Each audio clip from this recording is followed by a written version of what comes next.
Olá, sejam todos bem-vindos ao nosso programa Cabalá em 10 Minutos. Eu sou Marcel Fernandes, professor da Escola de Cabalá Brasil. E hoje, a nossa amiga Rosângela de Sumaré, acho que é cidade de Sumaré, a gente tem um bairro aqui em São Paulo que chama Sumaré, mas eu estou entendendo que é da cidade de Sumaré. Ela pergunta pra gente o seguinte: como a Cabalá enxerga a afirmação de alguns rabinos que dizem que quando Deus criou o mundo, ele viu que esse mundo não poderia existir até que fosse criada a Torá, porque dela emanam todas as suas funções e parâmetros, tanto acima como abaixo. Assim, através dela, tudo existe acima e abaixo. Rosângela, aqui tem um mistério, né?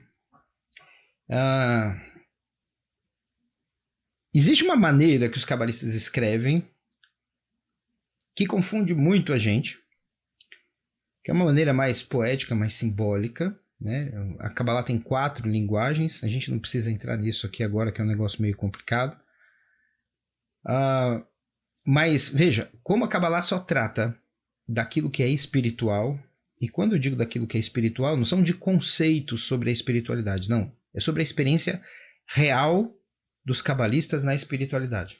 Uma experiência real e concreta, numa outra dimensão que não é uma dimensão física, que não é o lugar para onde a nossa alma vai depois que morre, não. Isso tem a ver com, digamos assim, a gente sempre imagina que espiritualidade é assim, né? Tem a nossa vida material, onde eu tenho um corpo físico e o planeta Terra como local de habitação desse corpo físico e de ação, né? Onde é o plano de ação desse corpo físico. E a gente imagina que o espiritual é assim, eu tenho uma alma, que é uma espécie de duplo meu, que é um Marcel meio transparente, né? E esse Marcel meio transparente, ele tem uma outra dimensão onde estão as outras almas e seja lá o que for que tenha lá, talvez tenha casa, talvez tenha escola, né? Talvez tenha hospital. Cada um imagina isso de uma maneira, e que existe uma morada da alma, digamos assim, vamos chamar dessa forma, e que nessa morada da alma é o que a gente chama de plano espiritual. Para a Cabalá não é isso, tá? A primeira divergência aí de conceito da Cabalá com as outras tradições é essa. Quando a Cabalá afirma sobre planos espirituais, a Cabalá não está falando da morada da alma, para onde a sua alma vai ou a sua consciência vai depois da morte. Quando se fala de alguma coisa espiritual, pensa muito mais em física, ok? Do que essa ideia de para onde vai a minha consciência depois da morte, tá? Tudo o que acontece no nosso mundo acontece como consequência de alguma coisa que, vamos chamar assim, entre aspas, aconteceu antes e de alguma outra coisa que aconteceu antes. É a história do ovo e da galinha, né? Toda galinha vem de um ovo. Só que o ovo não surge por si mesmo, ele surgiu de outra galinha. Difícil de dizer aonde isso começou, né? Mas cada palavra que eu estou falando aqui com vocês, cada palavra que sai da minha boca, que é articulada pela minha língua, pelos meus lábios, pelo todo o meu sistema fonético, vamos chamar assim, a minha voz, as minhas cordas vocais, ela foi pensada antes na minha mente. E para eu pensar sobre isso e estar falando aqui com vocês, a minha mente foi provocada antes pela pergunta da nossa amiga Rosângela de Sumaré, que perguntou aqui sobre a Torá.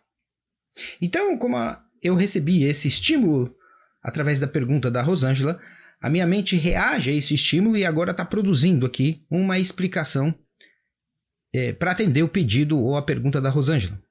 Então, a gente teria aqui, grosso modo, falando apenas das minhas palavras nessa explicação direta aqui para vocês, pelo menos 3 níveis, né? A pergunta da Rosângela, que causou um estímulo na minha mente, que elaborou uma resposta e que, digamos agora, está proferindo palavras para completar e fechar esse ciclo.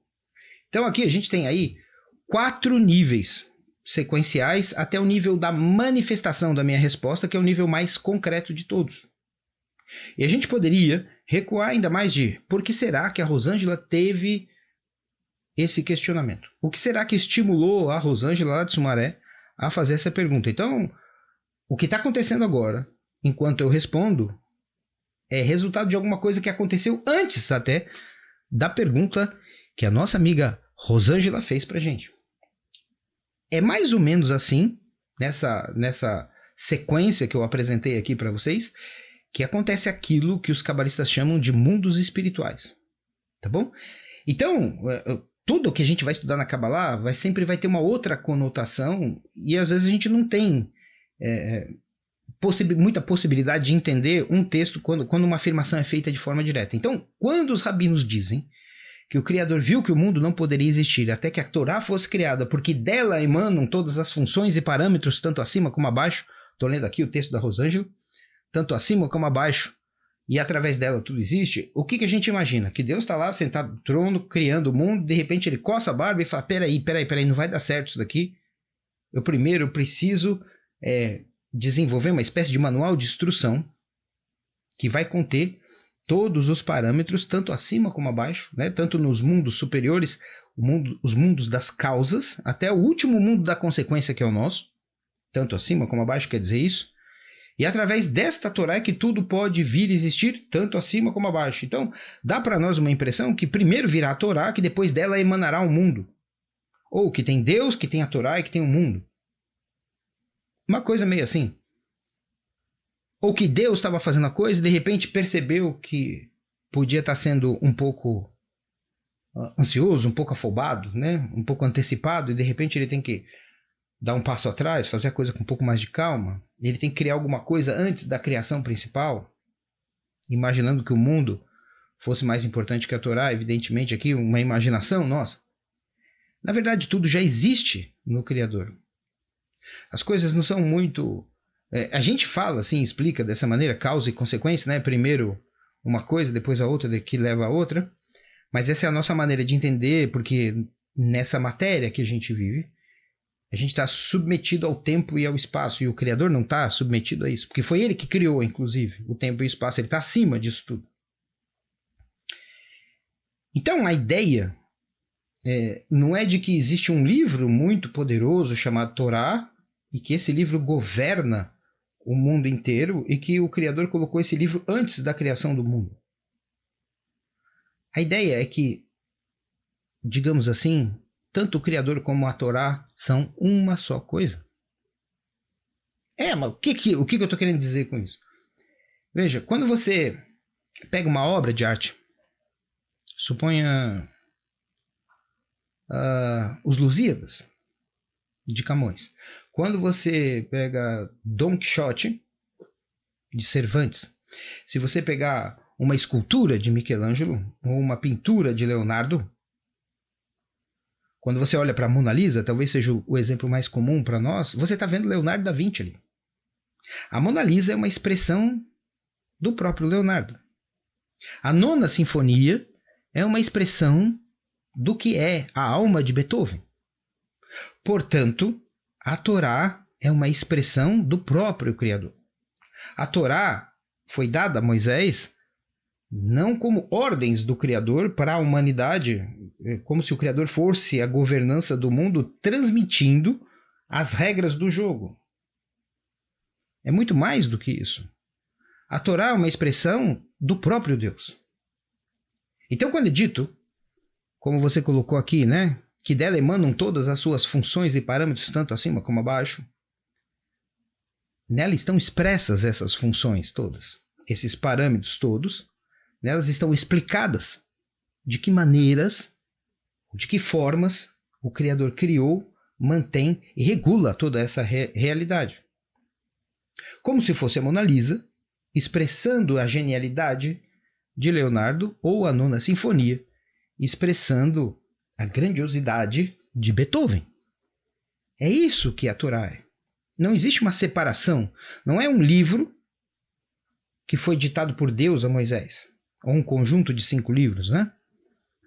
Na verdade, a Torá e o Criador são uma coisa só. A Torá é a expressão daquilo que está na própria essência do Criador em relação ao nosso mundo. Então, quando o Criador vai criar o mundo, como você colocou aqui, né, ele viu que o mundo não poderia existir, ou seja, o mundo não pode existir sem as próprias regras, sem o próprio mecanismo que ele implantou ao criar esse mundo. Se a gente cria um dispositivo qualquer movido a pilha, é importante que a pilha exista, porque não vai adiantar nada você dar um brinquedo para uma criança se a pilha não existir. O brinquedo é inerte. Então precisa existir a energia que movimenta tudo, e essa energia da pilha só pode movimentar tudo porque o dispositivo ou o brinquedo foi criado com uma série de circuitos elétricos que respondem à energia que parte da pilha para dentro desse dispositivo.